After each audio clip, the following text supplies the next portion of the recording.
Wabil khusus para orang tua, para tokoh, para sesepuh, direktur utama, sahabat saya, Bapak Nurul Hidayat, orang tua kita, Bapak Haji Aceh, dan orang tua yang lainnya. Kita doakan para orang tua, para tokoh, para sesepuh, Allah berikan kesehatan, panjang umur, sehat walafiat. Hadirin jamaah yang dimuliakan Allah, tidak banyak yang ingin saya sampaikan.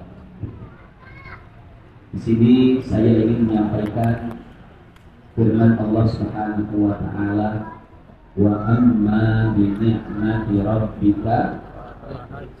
Saya yakin besar paling surat Al-Anbiya ayat terakhir. Allah Subhanahu wa taala berfirman, dan adapun terhadap nikmat-nikmat yang Allah berikan, maka hendaklah kalian ceritakan nikmat-nikmat tersebut kepada orang-orang. Makanya ketika kita baru melahirkan seorang anak, maka ada walimahnya, ada syukurannya. Begitu pula ketika sembuh dari penyakit, ada syukurannya. Begitu pula ketika mendapatkan nikmat-nikmat yang lainnya, ada syukuran. Kenapa? Karena memang itu perintah Allah Subhanahu wa taala. Ketika engkau mendapatkan nikmat, maka ceritakan nikmat-nikmat tersebut kepada orang lain. Jangan diam-diam baik, Pak. Tahu diam-diam baik. Dikasih nikmat oleh Allah, tapi tidak diceritakan kepada orang lain. Itu merupakan kesalahan. Kenapa? Karena dia tidak mensyukuri nikmat Allah. Jadi salah satu cara bersyukur terhadap nikmat Allah adalah dengan cara menceritakan nikmat tersebut kepada orang lain. Alhamdulillah, saudara kita, sahabat karib saya, Bapak Nurul Hidayat, malam hari ini sedang menceritakan nikmatnya kepada kita semua. Bahwasanya perusahaan ini sudah berdiri 4 tahun yang lalu dan dianugerahi oleh Allah Subhanahu wa taala sebuah kesuksesan, sebuah peningkatan yang artinya perusahaan ini mudah-mudahan perusahaan yang mendapatkan keberkahan dari Allah Subhanahu wa taala. Hadirin hadirat yang dimuliakan Allah. Jadi kunci hidup tenang adalah syukur dan sabar. Ada 2 kunci hidup tenang, Bapak Ibu. Ini bukan hidup senang ya. Senang belum tentu tenang. Tapi kalau tenang pasti senang. Ada 2 kunci ketenangan dalam hidup. Pertama syukur, yang kedua sabar. Kapan kita menggunakan kunci syukur? Kita menggunakan kunci syukur ketika Allah memberikan kepada kita nikmat-nikmatnya. Jadi ketika diberikan nikmat, maka kuncinya apa? Syukur. Dan kapan kita menggunakan kunci sabar? Kita menggunakan kunci sabar ketika Allah sedang menguji kita. Diberikan penyakit, usaha sulit, rezeki mampet, maka kuncinya apa? Sabar. Kalau kita bisa memasangkan 2 kunci ini sesuai dengan prinsipnya, maka hidup kita akan tenang.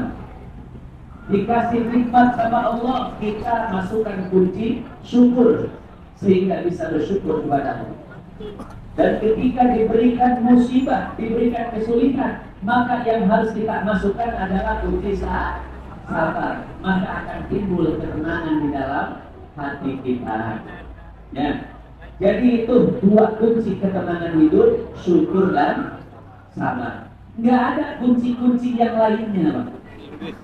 Kalau seandainya salah memasangkan kunci, maka hidup akan jauh daripada ketenangan.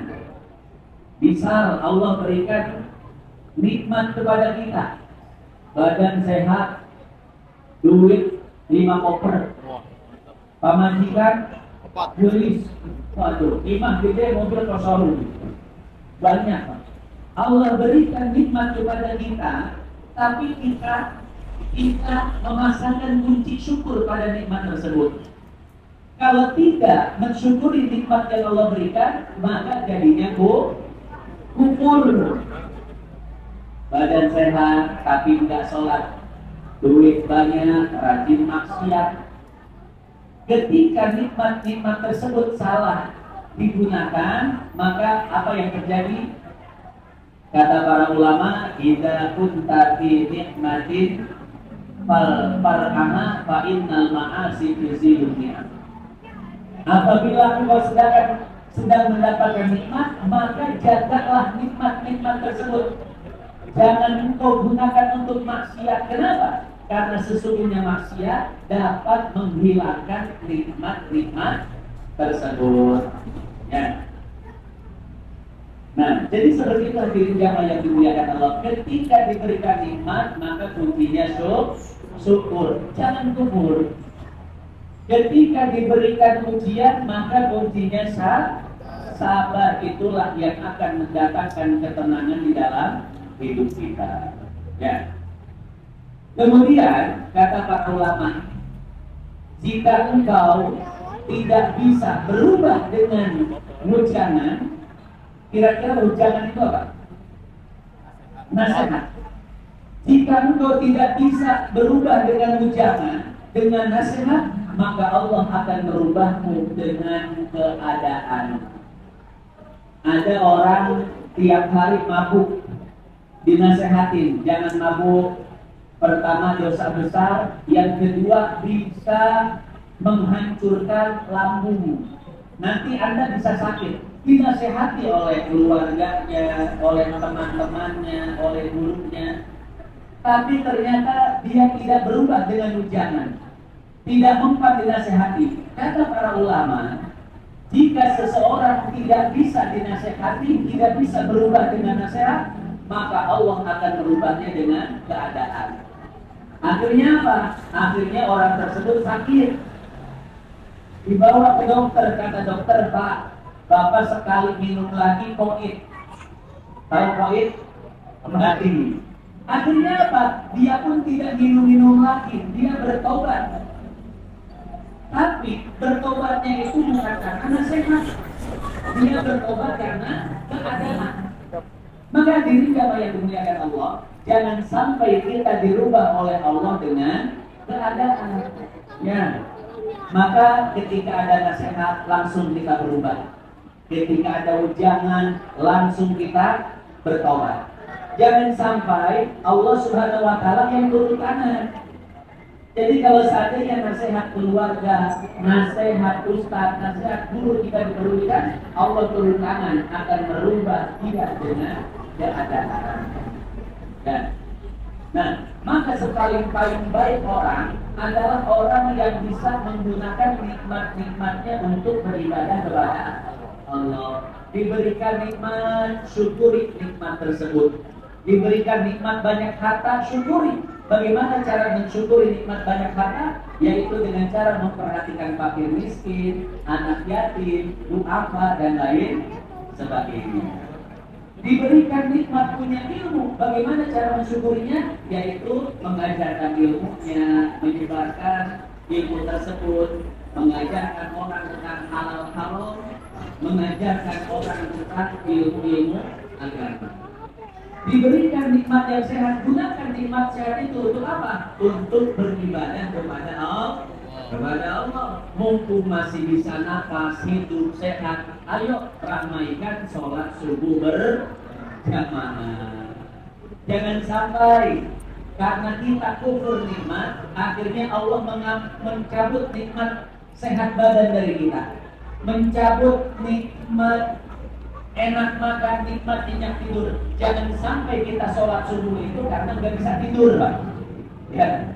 Ingat, kalau kita tidak bisa berubah dengan nasihat, Allah akan merubah kita dengan keadaan. Ayo nama maknanya rajin banget sholat subuh, no? Ya emang takut dengan es, ya. Geser kita es. Jangan sampai seperti itu. Maka itu saja yang dapat saya sampaikan. Alhamdulillah malam hari ini adalah malam yang berbahagia untuk saudara kita, kawan dekat saya, sahabat saya Nurul beserta keluarga. Kemudian istri dari Bapak Nurul, yaitu Ibu Fitri, itu teman saya juga, Pak. Kita ini bertiga emang teman SD ya, teman SD, trio kuek-kuek dari SD sampai sekarang. Alhamdulillah. Itu saja yang dapat disampaikan. Mudah-mudahan yang sedikit ini bisa bermanfaat. Mudah-mudahan tidaklah kita berpisah dari tempat yang mulia ini, melainkan Allah telah ampuni dosa-dosa kita. Allah akan kabulkan segala hajat-hajat kita. Amin, amin ya Allah ya Rabbal alamin. Hadanallahu wa iyyakum ajmain. Wassalamualaikum warahmatullahi wabarakatuh.